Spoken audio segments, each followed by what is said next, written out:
Menkes bakal ubah sistem rujukan berjenjang BPJS, tidak perlu 3 kali, keburu wafat. Dari BPJS itu biaya yang lebih murah, dari masyarakat juga lebih senang dia. Nggak usah dia rujuknya 3 kali lipat, keburu wafat nanti dia kan. Lebih baik dia langsung aja dikasih ke tempat di mana dia bisa dilayani sesuai dengan anamnesa awalnya. Menteri Kesehatan Budi Gunadi Sadikin menginginkan agar sistem rujukan fasilitas kesehatan dalam BPJS Kesehatan tidak lagi dilakukan secara berjenjang. Budi menilai, masyarakat akan lebih senang jika sistem rujukan tidak lagi berjenjang karena biaya akan lebih murah dan mempercepat perawatan bagi pasien. Dari BPJS itu biaya yang lebih murah, dari masyarakat juga lebih senang, enggak usah dia rujuknya 3 kali lipat, keburu wafat nanti dia kan. Lebih baik dia langsung saja dikasih ke tempat di mana dia bisa dilayani sesuai dengan anamnesis awalnya, kata Budi dalam rapat dengan Komisi 9 DPR, Kamis, 13 November 2025. Budi menuturkan, dengan sistem rujukan berjenjang, pasien harus menjalani perawatan dari fasilitas layanan kesehatan tingkat terendah hingga tertinggi.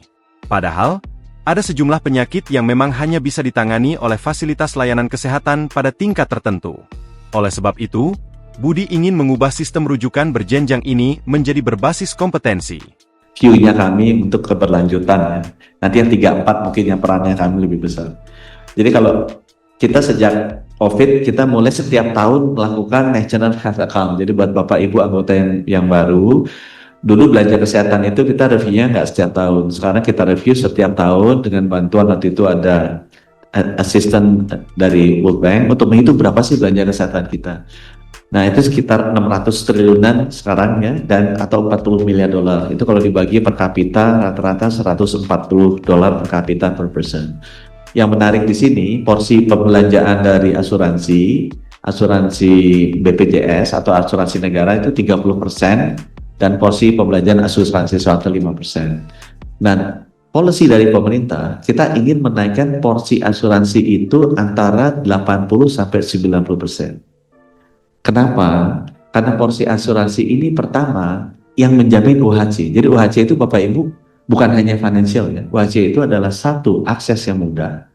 Jadi percuma kalau punya kartu BPJS, tetapi rumah sakitnya nggak ada alatnya, nggak bisa akses. Nah itu UHC-nya akan rendah. Ya. Kedua adalah layanan yang kualitasnya bagus.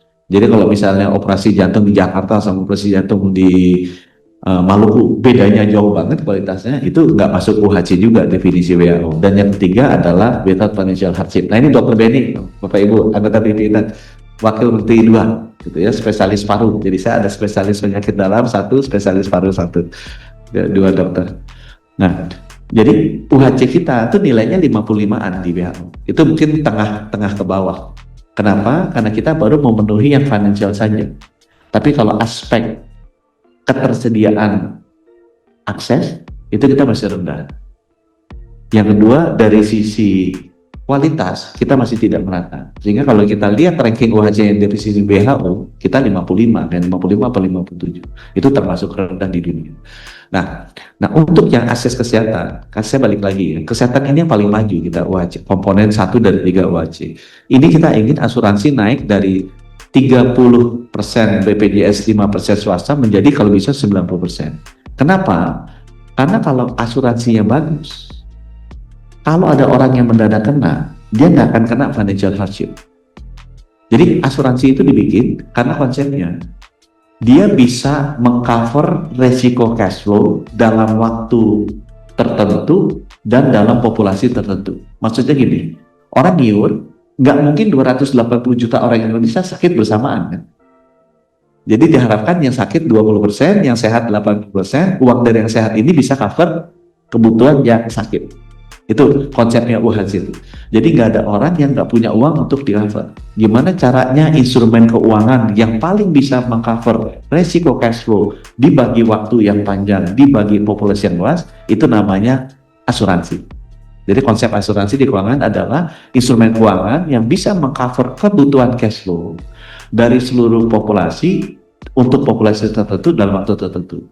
Karena nggak mungkin 280 juta orang Indonesia sakit semua pada saat yang bersamaan.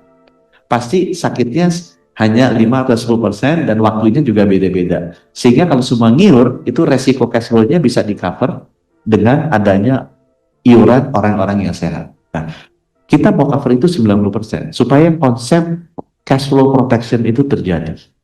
Nah, yang kedua, dari 90% asuransi itu, jadi saya berharap asuransi BPJS sama swasta nanti naik ke ordernya 550 triliun. Nah, harusnya BPJS itu pegang 70% dari itu, minimal. Idealnya 80%. Jadi BPJS harus naik, di mata saya policy-nya nanti akan kita bikin, dia harus 70% dari 550 triliun, atau sekitar 400 triliunan dari sekarang 160, 201. Itu harus naik ke 550. Kenapa BPJS lebih besar? Karena kalau kita lihat nanti asuransi yang di cover sama swasta, mereka tuh bisa kong kali kong sama dia cari untung ya.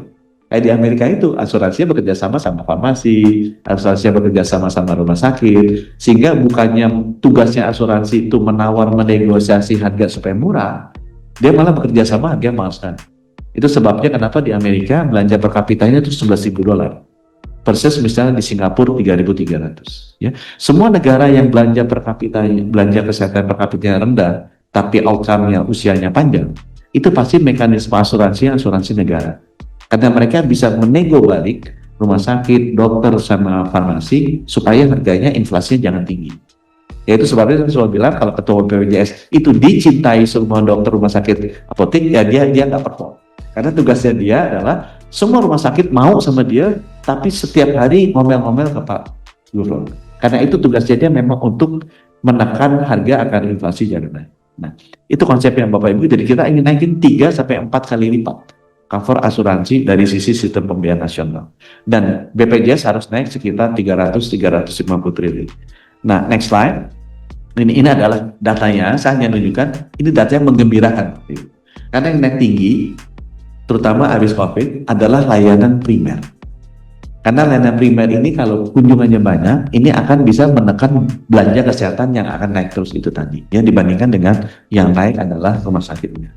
Halaman berikutnya saya cerita aja. Emang BPJS itu nggak pernah sustainable. Dia positif kalau dinaikin iuran. Jadi kenaikan iuran itu selalu telat. Gitu, telat. Udah minus, naikin. 2016 positif. Kemudian ada COVID 2020, 2021, 2022 positif, ini negatif lagi. Ya, ini menunjukkan bahwa memang dinamika dari kenaikan iuran ini, walaupun secara politis memang ini sensitif, ini harus dikaji terus untuk menjaga sustainability dari kemampuan BPJS dalam memberikan layanan kesehatan kepada masyarakat kita. Dan tugas kita bersama untuk menjelaskan bahwa iuran BPJS itu sebenarnya sangat-sangat murah dan menguntungkan untuk bagi kesehatan masyarakat. Nah, sekarang bagaimana caranya supaya sustainability itu bisa dijaga? Kita juga ingin agar sistem mekanisme iuran dari reimbursement-nya dibikin seefisien mungkin. Nah, di yang baru nanti rencananya kita akan lakukan kelas rawat inap standar. Ini maksudnya apa? Supaya udah BPJS itu fokusnya ke yang bawah aja. Walaupun ini debat terus sama BPJS. Tapi saya bilang BPJS nggak usah cover yang kaya-kaya deh. Kenapa? Karena kaya kelas 1 itu biarnya diambil swasta. Itu sebabnya tadi pagi kita tanda tangan sama OJK untuk combined benefit, udah di-approve juga oleh Komisi 11 POJK mengenai kombinasi swasta dan BPJS. Karena selama ini kan nggak bisa nyambung tuh coordination benefitnya. Biarin yang besar swasta aja ambil. Supaya BPJS bisa sustain, diambil yang level bawah, semuanya di cover sama. 280 juta rakyat Indonesia, dia kaya miskin, harusnya di cover. Kalau ada apa-apa seperti itu. Ya. Yang nomor 2, kita nanti akan jelaskan, langsung aja masuk deh Bapak Ibu ke halaman berikutnya ya. Jadi prinsip yang pertama, Chris itu next slide, ini Bapak Ibu udah tahu, saya rasa intinya adalah nyamain ya, supaya swastanya bagus. Nah, yang nomor 2 kita lakukan, kita akan rubah rujukannya berbasis kompetensi supaya menghemat BPJS juga. Sekarang kalau orang misalnya sakit kena serangan jantung harus dibedah jantung terbuka, dia dari puskesmas masuk dulu ke sakit tipe C rujuk lagi tipe B, karena nanti itu tipe B tujuannya tipe A. Padahal yang bisa lakukannya udah jelas tipe A, tipe C, tipe B nggak mungkin bisa tangani.